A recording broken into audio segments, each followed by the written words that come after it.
excited to teach at the Fine Arts Work Center because it's a great organization, and you get some great students, and the facility for printmaking is just top notch. It's just really great. So and I always describe it as a paid vacation because I love doing it, and I love being in P-Town for a week. And this year we're going to be 2 weeks because my wife is teaching a course the week afterwards. So we get 2 weeks of teaching and playing and having fun down in P-Town. So very excited to do it. This is a class for people who have some background in printmaking, who have some skills, and advanced students. It's not for beginners. It's a little bit technically challenging for beginners, and it requires too much hand-holding if you don't have the basics of etching down.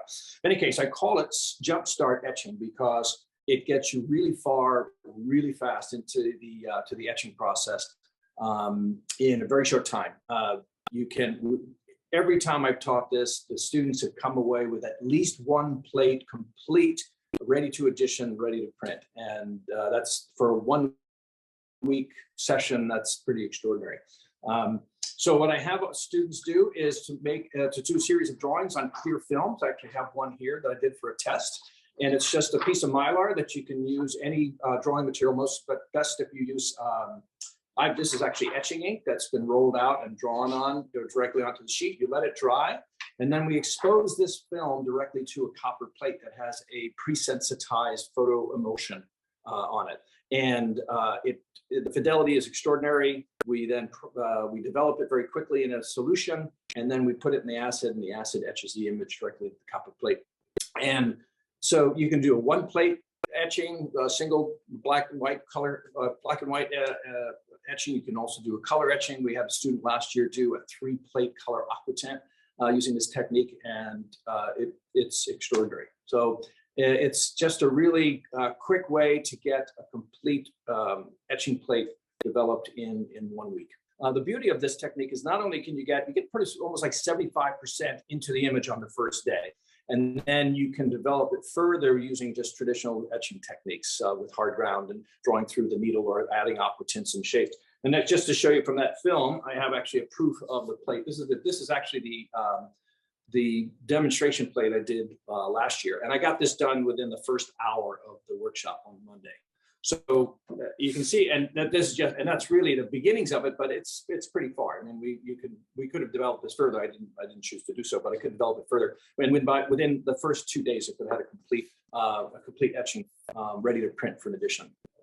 And after we get the plates done, then I give lots of different options as to printing techniques so that we can get the most out of the plate. My shop specializes in intaglio techniques, woodcut projects, and monotype projects. No lithography, no silkscreen.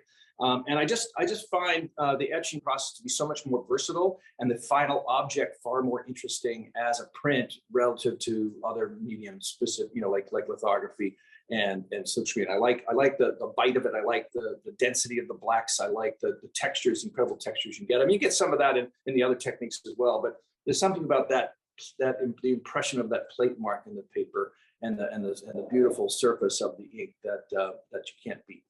I've been using this technique a lot in my publishing in collaborations with other artists, and I actually have one we just released like last week by terrific artist Bill Thompson. His work actually you can see way back in the back wall there, and this is done completely with this technique, and it's quite a large plate. I'm going to show you the whole thing.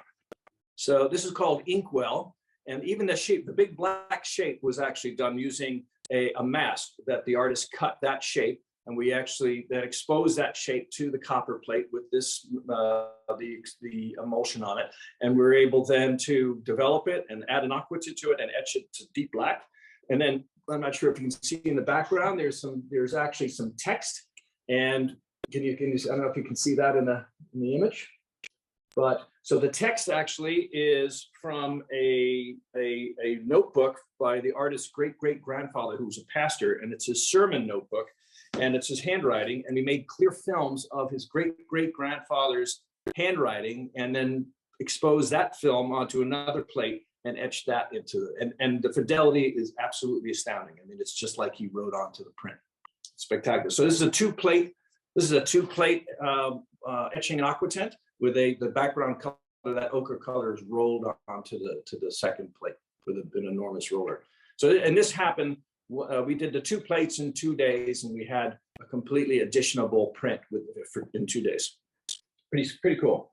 Especially if they come with their drawings, a series of drawings on their films, and I'll give them that. All that materials list is available to them in advance, and they come with a series of prints, and we can excuse me, a series of drawings, and then we can go through them, and I can determine which ones are best for this technique, which we can discuss in advance, and then they bring just traditional, regular etching tools, a stylus and a scraper and a burnisher, and whatever other materials they use in their practice, in their own printmaking practice.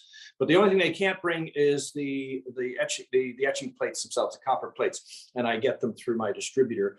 Unfortunately, they're a little expensive. A big plate like the one you saw, the Bill Thompson plate, each one of those plates is $175. That's an 18 by 24 inch plate.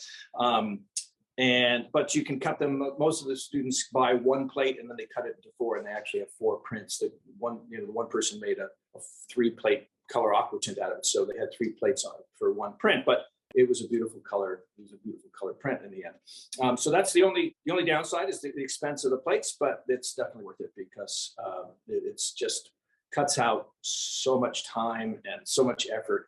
And I really describe it as sort of a high-tech sugar lift technique is really what it is. You could actually just, do a sugar lift on a copper plate and put the hard ground on it, and then let that dry, and then lift the sugar lift off and apply the oxygen and all that. And that takes a long time. It's not always foolproof. And this is pretty much foolproof. We get 100% success rate on it. So it's really great. So people can really have very high expectations of coming away with something that's really workable. We generally get a good crowd. I mean, we do limit it to a certain number because it's so technically challenging. And